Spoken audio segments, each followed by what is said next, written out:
Bismillahirrahmanirrahim. Kembali lagi dengan saya David Afrinsya. Hari ini hari ke-6 saya membuat konten untuk ngobrol sendiri.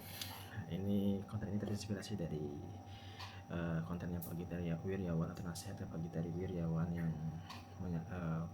bagaimana caranya biar dia bisa berbicara dengan lancar di depan umum. Ya, dia latihan berbicara di cermin selama 20 menit sehari, dan percaya tidak percaya itu dia udah dilakukan dari dia umur 20-an tahun sampai sekarang. Oke, hari ini kita akan ngobrolin soal mentor. Pertama mungkin yang saya akan membahas beda mentor dan coach.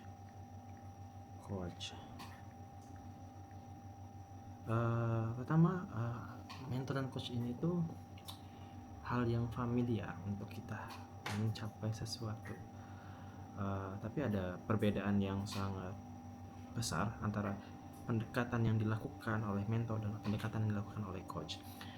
Mentor berbagi pengalaman dan wawasan dan saran berdasarkan perjalanan karir atau bisnisnya, sedangkan coach menggunakan teknik bertanya atau coaching question untuk membantu klien menemukan jawabannya sendiri. Mentor membantu menti mengembangkan keterampilan atau karir berdasarkan pengalaman pribadi si mentor, sedangkan coaching membantu klien mencapai tujuan tertentu dengan menggali potensi dari solusi dari dalam diri kalian. Nah, dari dua perspektif coach dan dari mentor ini tuh ada dua nih. Pertama, mentor itu dia berbagi pengalaman yang dia pernah lakukan, pernah alami selama hidupnya dia akan berbagi kepada mentinya. Menti itu disebutkan untuk para orang-orang yang belajar dengan dia. Sedangkan coaching itu adalah teknik seseorang menggali potensi terbaik dari seseorang dengan menggunakan teknik bertanya sampai dia tahu sendiri jawabannya. Jawabannya itu karena ditanya, emang kamu kenapa kamu melakukan ini? Oke, karena ini. Oke, kenapa ini kayak gini? Nah, biasanya pertanyaan itu dengan kenapa dan kenapa, why. Itu pertanyaan dari coach. Hari ini kita akan fokus pada mentoring karena saya sebetulnya baru dapat 2 kali sesi coaching oleh guru saya, dan itu saya emang berdampak dan saya menemukan kenapa saya harus menulis, kenapa saya harus belajar menguraikan kata-kata saya dalam sebuah tulisan, itu coach. Nah, sedangkan mentoring ini saya udah banyak banget dapat dari banyak guru. Nah, jadi di sini itu ini dalam perspektif kita ngomongin pengusaha aja ya. Saya nggak bisa ngomongin perspektif mentor dari hal lain, tapi ini akan mirip dalam karir atau dalam mungkin prestasi dan lain-lain. Nah, tapi karena saya pengusaha, saya akan ngomongin mentoring itu berdasarkan POV David sebagai pengusaha. Nah, mentoring itu asal teman-teman tahu, pengusaha itu tuh apalagi yang memimpin perusahaannya sendiri itu tuh sangat kesepian. Jadi itu nggak enaknya itu tuh ketika kita nih udah naik terus pengusaha. Nah, kan kita kan ngerekrut karyawan atau tim baru tuh. Nah, karyawan atau tim ini sangat tergantung pada keputusan direktur atau pimpinan. Apa yang dikatakan oleh pimpinan atau direkturnya, ya itu adalah sebuah perintah. Apalagi di sini kalau saya ya saat ini saya punya sendiri sebagai CEO. Alhamdulillah baru 1 bulan terakhir ini saya mendapatkan CFO untuk berbagi sebagai direksi di perusahaan saya. Nah, ketika saya sendiri di posisi CEO itu, saya itu nggak punya teman untuk brainstorming, nggak punya teman untuk minta pendapat, karena kalau saya ngomong langsung dengan tim di bawah saya, bisa jadi itu semua hal yang saya omongkan itu tuh nggak dicerna dengan baik sebagai saya bertanya, tapi lebih ke oke, Pak David, Bang David pengen kayak gini, gua harus ngerjain. Nah gitu. Jadi tuh puncak tertinggi dari kepemimpinan seorang leader ya itu kesepian, dingin, kesepian gitu. Nggak ada yang bisa ngajak ngobrol. Nah, jalan keluarnya gimana? Pertama saya ikut beberapa organisasi, komunitas-komunitas itu yang ada orang-orangnya yang mungkin satu level lah sama saya, satu level, sama-sama pengusaha, sama-sama pejuang dari kecil, dari nol sampai besar. Terus sekali lagi kita bertanya dengan mentor. Nah, kenapa kalau nanya sama teman-teman yang satu level, ya mereka akan berbagi dengan POV yang hampir mirip sama dia, karena ya pengalamannya mirip juga, atau pengalamannya nggak jauh lebih lama. Sedangkan kalau kita ngomongin mentor itu tuh kan pengalamannya mungkin 2 kali lipat lebih lama daripada kita, atau bahkan berpuluh-puluh tahun lebih lama dari kita. Nah, perspektif dari mentor inilah yang sangat kita butuhkan untuk pattern kita menuju target kita. Jadi kan mereka kan udah pernah di titik sini nih. Nah, kita berada di sini. Kalau sama-sama teman, mungkin mungkin ada teman kita yang udah lebih maju nih. Tapi mungkin majunya cuma segini nih pengalamannya. Berbaginya paling setipis-tipis aja. Nah, kedua, kalau mentor pengalamannya udah sejauh ini dan kita berada di sini, agak jauh tuh gap waktu ya, gap waktu pengalaman. Dan kedua, kenapa perlu mentor? Bisa jadi gini, kalau teman belum tentu kita percaya, atau yang sebaya gitu, belum tentu kita percaya atau bisa, oh ya, kalau mendengarkan obrolan sama teman-teman mungkin hanya sebagai informasi yang kita dapatkan. Nah, saya itu adalah orang yang susah untuk menerima informasi itu menjadi sebuah inspirasi buat saya. Beda kasusnya ketika yang ngomong itu emang udah pengalaman. Nah, saya itu langsung, oh iya ya, wise sekali ya, bijak sekali jalannya, bagus banget, wah enak, keren banget nih bapak ini gitu. Nah, mentor yang paling saya sampai hari ini yang sering saya obrolin ke teman-teman gitu, salah satunya itu Om Ben yang punya Torch. Dulu itu tahun 2016-an, 2017 kayaknya. 2017 itu Om Ben bikin program mentoring di Ngadu Ide. Jadi waktu itu tuh emang dibuka untuk seluruh member Ngadu Ide yang punya usaha. Nah, waktu itu saya ikutan, dan syaratnya sama Om Ben waktu itu tuh agak ketat nih.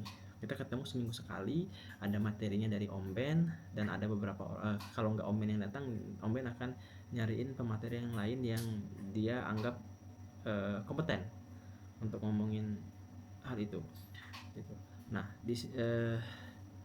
peraturannya itu tuh pertama, setiap materi pasti ada tugas, dan tugasnya ini itu ya emang berdasarkan pengalaman dia, emang itu wajib untuk dilakukan, wajib untuk kita cari tahu kenapa ini, kenapa itu. Dan PR yang saya ingat itu tuh ya, saya harus mencari karyawan kreatif, karena waktu itu saya dan partner bukan orang kreatif sama sekali, dan tidak ada yang punya ilmu tentang kreatif di situ. Jadi ya ketika itu salah satu tugasnya adalah open recruitment untuk orang kreatif yang ngomongin konten, ngomongin desain grafis dan branding. Nah, orang itu kita hire untuk menyelesaikan masalah kita di kekreatifan ini.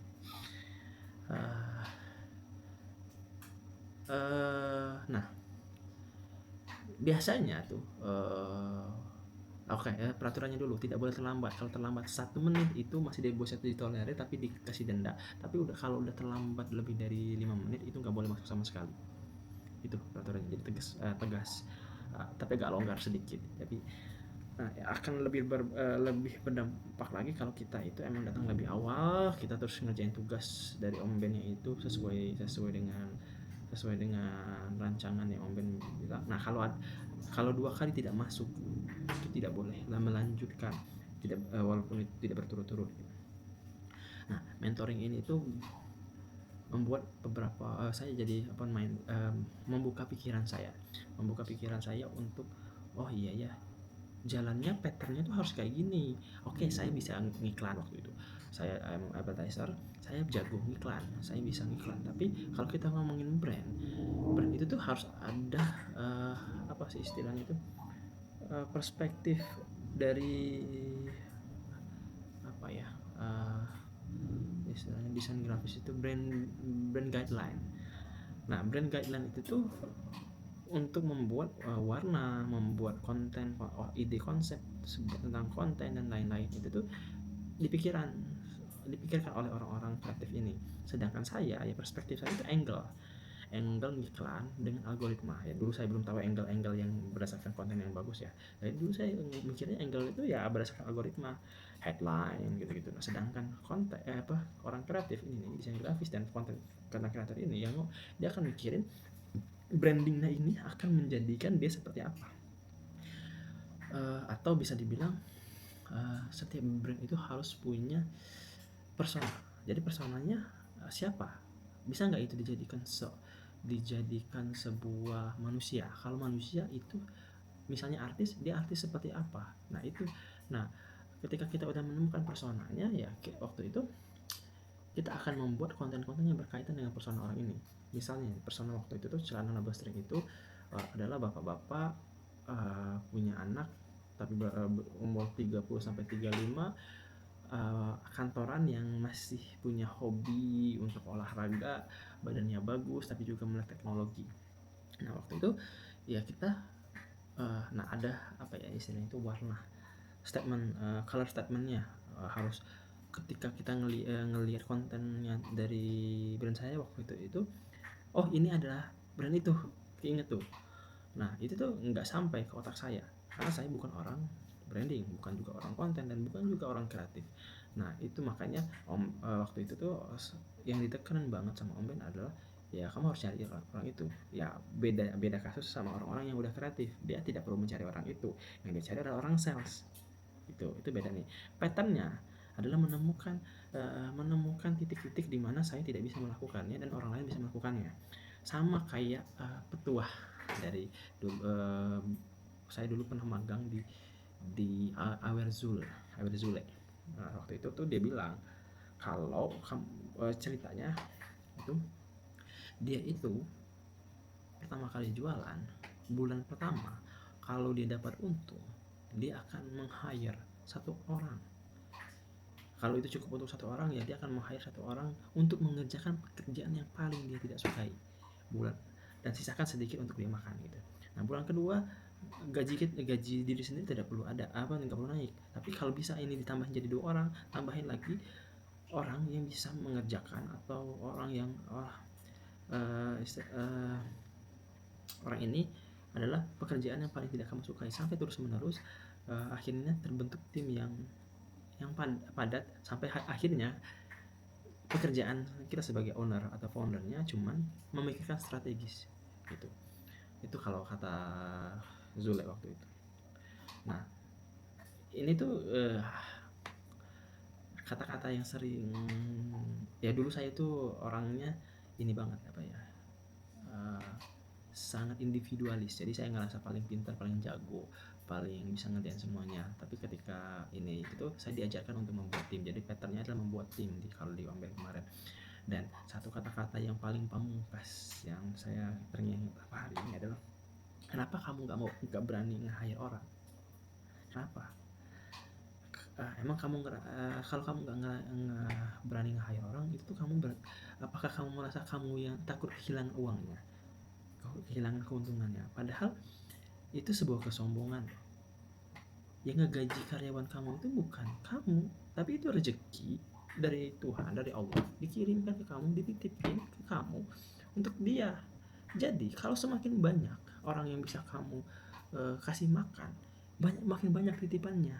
Tapi kalau kamu menolak, berarti kamu sombong banget. Kamu ngerasa kamu yang menggaji, padahal itu titipan rezeki yang akhirnya Allah kasihkan rezeki itu ke kita. Akhirnya kan bertambah. Nah itu poin mentoring yang paling berkesan sampai hari ini saya ingat-ingat, walaupun setelahnya saya punya banyak mentor lagi yang mempengaruhi pola pikir saya, cara saya berinteraksi dengan orang lain, cara saya juga membuat pattern berikutnya dari usaha saya. Oke, itu aja, mungkin udah kelamaan hari ini. Terima kasih bagi yang udah mendengarkan sampai habis. Kalau ada pertanyaan bisa aja kita bahas di bawah. Thank you semuanya. Salam sehat, salam cuan. Assalamualaikum.